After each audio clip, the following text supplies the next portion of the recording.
Hello everyone, welcome back to the channel. Today we're diving into one of the most dramatic and often misunderstood events in North American history. Why Mexico lost half of its territory to the United States during the Mexican-American War. This conflict shaped the borders we see today, influenced future political decisions, and permanently changed the balance of power on the continent. Many people know that Mexico lost a massive portion of land, but few understand the deeper reasons behind it. In this video, we're going to break down how it happened, why it happened, and what events led both nations into a war that would redraw the map forever. To understand why Mexico lost so much territory, we first need to look at the condition of Mexico as a newly independent nation. After breaking away from Spain in 1821, Mexico inherited enormous lands that stretched from modern-day Mexico all the way to California, Nevada, Utah, Arizona, New Mexico, Colorado, and Texas. On paper, this looked like a powerful empire, but in reality, Mexico had weak central control over these regions. The government struggled with political instability, economic collapse, and internal divisions. Different leaders fought for power, and coups were common. When a nation is unstable at home, it becomes vulnerable to challenges from abroad. Meanwhile, the United States was expanding rapidly. The idea of manifest destiny, the belief that Americans were destined by God to expand across the continent, motivated settlers to push westward. Land hunger, economic ambition, and national pride all combined to make the U.S. government eager to acquire new territories. When American settlers began moving into sparsely governed Mexican regions, especially Texas, tensions grew quickly. The stage was being set for a confrontation long before the first shot was fired. Texas became the first major flashpoint. Mexico had invited American settlers to populate Texas, hoping they would help develop the region. But the settlers brought their own customs, language, and beliefs, and eventually outnumbered the Mexican population.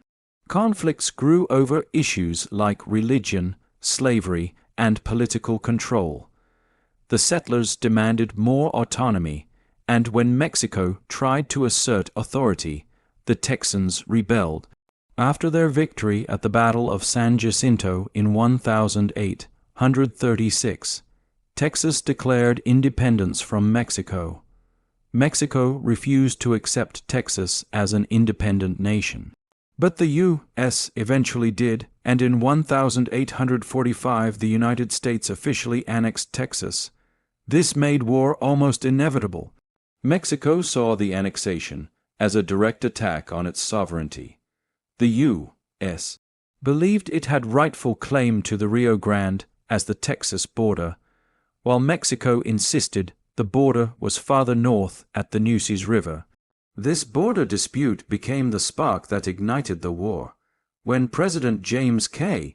Polk sent American troops into the disputed area between the Rio Grande and the Nueces River, Mexico saw it as an invasion. At the same time, Polk was looking for any opportunity to justify a conflict that would lead to territorial expansion. When fighting broke out in 1846, Polk told Congress that Mexico had shed American blood on American soil, even though the land was still disputed. With that justification, the United States declared war. The Mexican-American War was not a fair fight. The United States had a larger population, a stronger economy, and a more advanced military. The U.S. Army was better trained, better supplied, and better organized. Mexico struggled with outdated weapons, weak supply lines, and political infighting. On top of that, Mexico's economy had been damaged by years of civil war and foreign debt. These challenges made it extremely difficult for Mexico to fight a long and demanding war. During the conflict, the United States launched several major campaigns. One of the most important was General Zachary Taylor's advance from Texas into northern Mexico.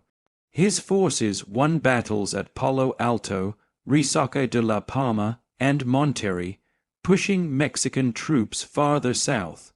Meanwhile, General Winfield Scott launched an amphibious assault at Veracruz, marking one of the first large-scale sea landings in U.S.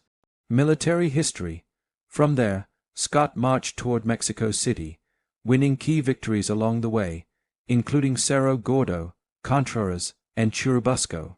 The battle for Mexico City was decisive, despite fierce resistance, especially from young Mexican cadets known as Los Niños Héroes.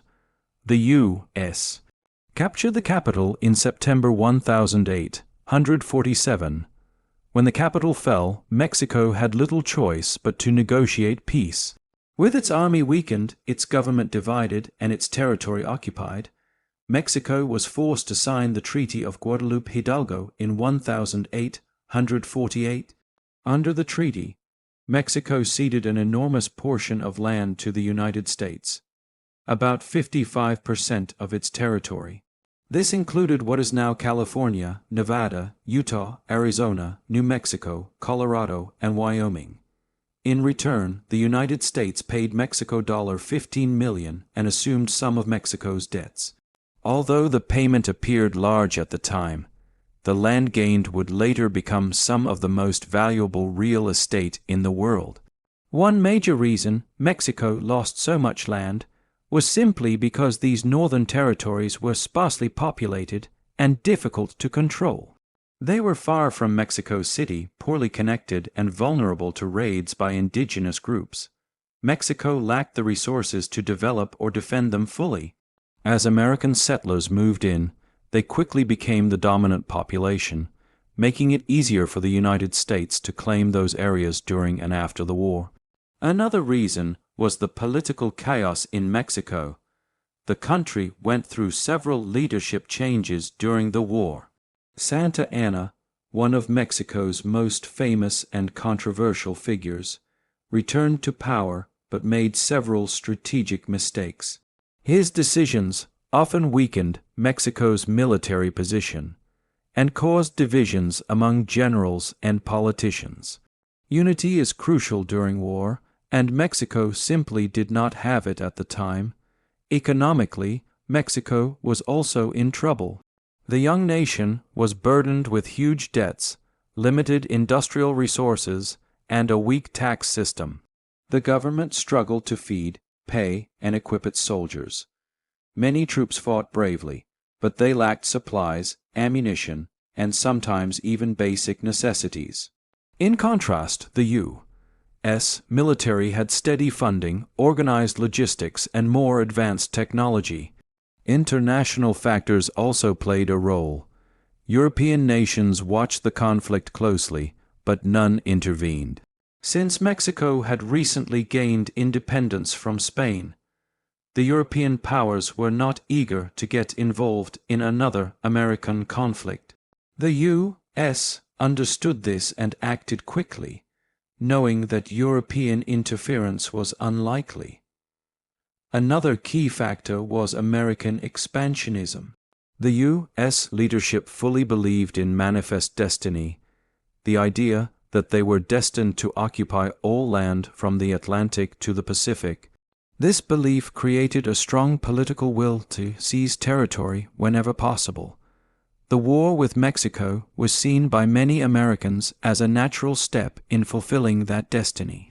This national mindset made the country determined, unified, and aggressive in its pursuit of land. The discovery of gold in California just days before the treaty was signed, though not yet widely known, would later prove how valuable the new territory was. Soon, the gold rush would attract hundreds of thousands of settlers, fueling the rapid growth of the American West. What Mexico lost became a major engine of economic power for the United States. Despite losing so much territory, the Mexican-American War had lasting effects on both nations. For the United States, it marked the beginning of its rise as a continental power. The new lands brought wealth, population growth, and strategic advantage. For Mexico, the loss was devastating. It took decades for the country to recover politically and economically. But the war also united many Mexicans in a shared sense of national identity and resistance. Looking back, the war was not simply about one battle or one treaty. It was the result of long-term tensions, conflicting visions of the future, and unequal power between a rising nation and a struggling one. Mexico's internal challenges, combined with America's expansionist goals, created a situation where losing territory became almost unavoidable. Understanding these events helps us see how nations grow, how borders change, and how history shapes the present. As we reflect on why Mexico lost half its territory, we see a combination of political instability, military disadvantages, economic weakness, and American ambition all coming together at the same moment in history. It was a turning point that changed North America forever. The story is not just about war, but about how nations define themselves, protect their interests, and respond to challenges. Thank you for watching and staying with this detailed explanation. If you enjoyed the video and want more historical breakdowns, make sure to like, share, and subscribe. Your support helps us bring more powerful stories from history to the channel. Stay tuned for the next video, and as always, thanks for being part of this community.